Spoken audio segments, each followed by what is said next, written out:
Hello out there in YouTube land. This is Morris, man. As always, I thank you guys for coming to my channel.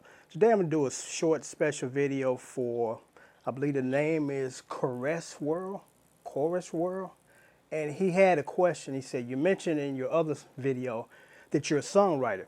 And I was wondering if you have any tips or tricks in terms of writing guitar licks or rhythm parts, bass parts, and maybe lyrics. Could you possibly do a video on that? Sure, I can do that. Actually, I got a couple other videos I've done in the past about songwriting, but there's some other stuff that I can add to this video. So I'm going to do it. And I started off writing songs, I said maybe in high school actually, attempting to. And I guess the answer to your question, and it might sound, tedious or whatever, but just keep practicing, keep doing what you're doing, and you will evolve. If you have the talent to do it, it will surface. And I can't stress this more. What helped me as a songwriter, and I believe Prince too, was multi-track recorders. I mean, those things are priceless because if you have a guitar part in your head, you can lay it down. You have a bass part that you think that might complement that, you can lay it down and hear them together as opposed to just playing your guitar part and just playing your bass afterwards. But with the multi-track, you can layer tracks. You can layer your vocals, harmonies, you can layer your guitar parts. And that helped me tremendously as far as this does work, And another thing I stress is a formal education in music, meaning get a music teacher, because if you are able to read and know a little bit about theory, it makes it much easier than I'm just dabbling by ear, because that ear will only take you so far. And that's what pushed me to go back to learn how to read music was my ear had went to its limits. It's like you can only go so far with your ear. And when you go to professional gigs, they expect you to be able to read music anyway. So that was another reason why I decided to say, let me try this again, because I initially tried it and I ran into what most of you guys run into, music teachers that teach you a lot of stuff you never use and won't teach you the stuff that you want to learn to do what you want to do. And that's to basically play stuff off the radio.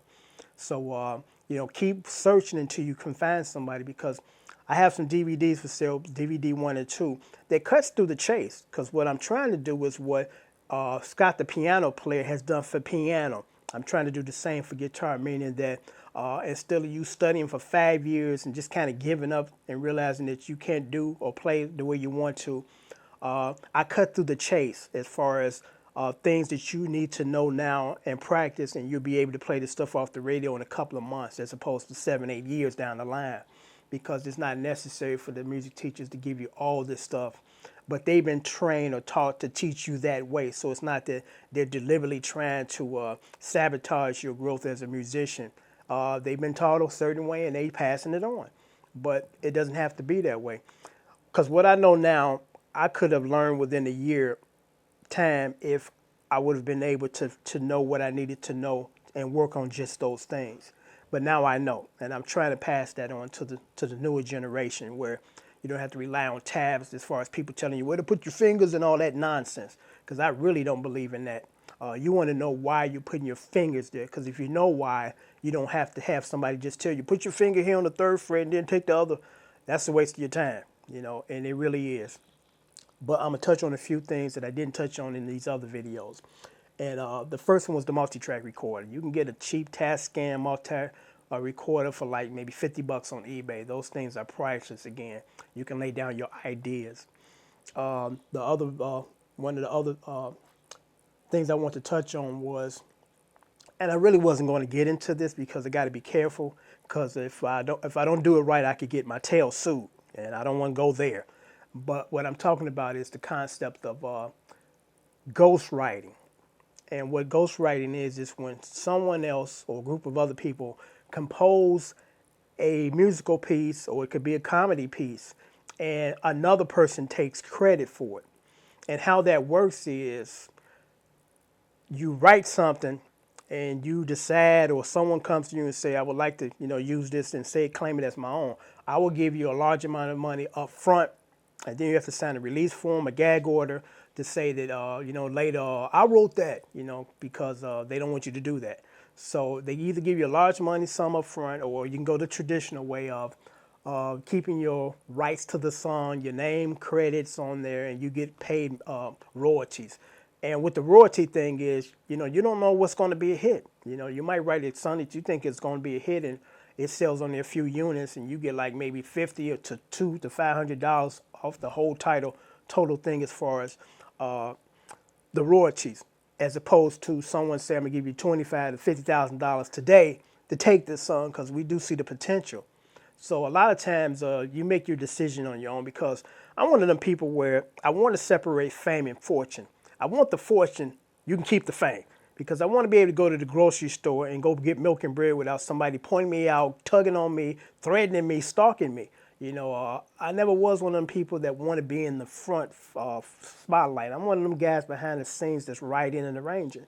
So on many occasions, I personally have taken the ghostwriter's deal. Matter of fact, I heard a song that I wrote on the radio about a week ago. I wrote it like 12 years ago. And I listen to these things and I smile.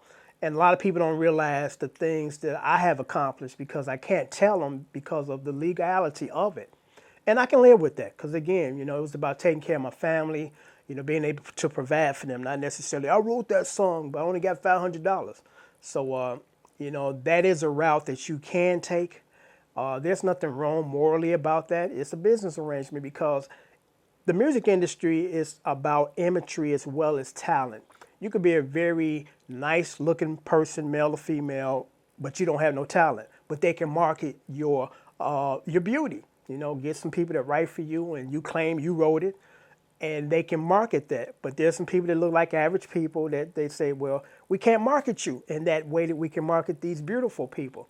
So your record sales probably wouldn't be a lot, because unfortunately we live in a very vain society.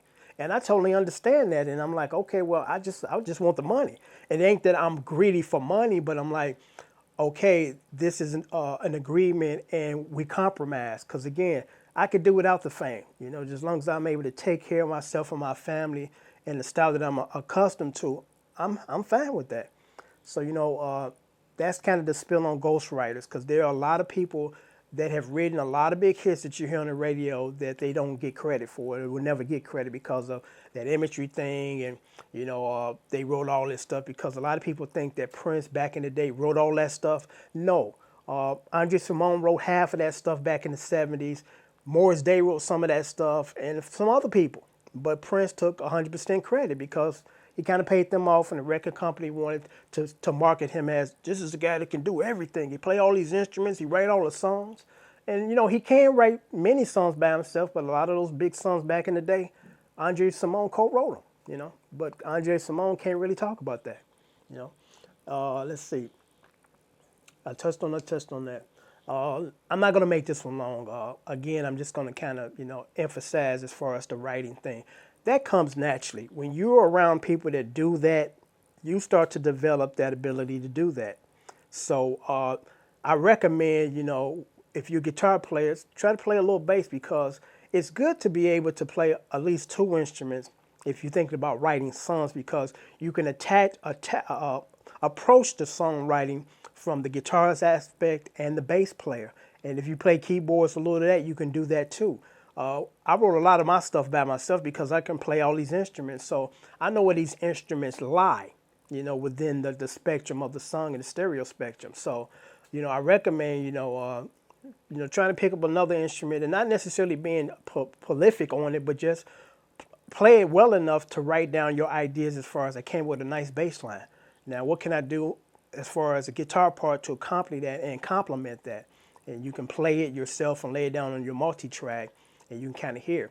And if you don't think that you're good enough to play these songs in its entirety length, you can go get another bass player once you've kind of mapped out the bass line, a guy that can play perhaps a little better and add a little more flavor to it. You know, that's actually a good idea too, because we used to do that too. I write a lot of my stuff on keyboard, but when I recorded it, I went and got quote unquote a keyboard player. And he said, okay, I see what you were trying to do. It's nice. Let me add a little more to that. You know, so I guess that's all I can leave you with as far as songwriting. Just keep doing it. Hang around people that do it. And, you know, you will start to slowly develop or evolve. So on that note, I'm signing off until next time. Take care.